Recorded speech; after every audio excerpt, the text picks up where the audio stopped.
আসসালামু আলাইকুম, সবাই কেমন আছে? আশা করি ভালো আছেন, আমিও ভালো আছি। এই যে আমি আজকে রোস্ট রান্না করব। রোস্টের মাংস এগুলো ভাজি করে রাখছি এখানে। এরপরে আমার সাথে থাকেন, দেখতে থাকেন। আর এখানে পোলাওর জন্য আমি পেঁয়াজ, তেজপাতা, লং, এলাচ এগুলো একসাথে বাটতেছি।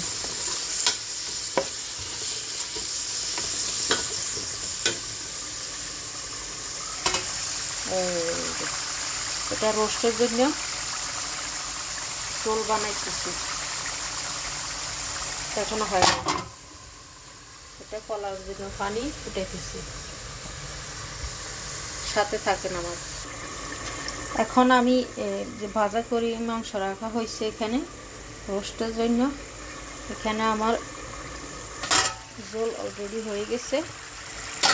এখন আমি এটার ভিতরে আস্তে আস্তে বসাই দিতে আছি।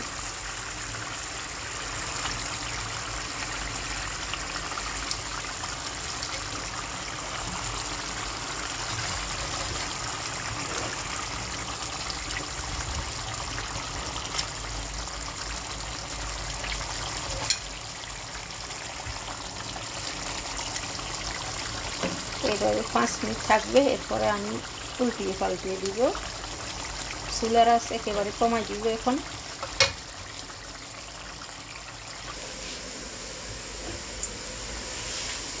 এখানে পোলাও চাল দিয়ে দিতেছি, আমি বাছবো।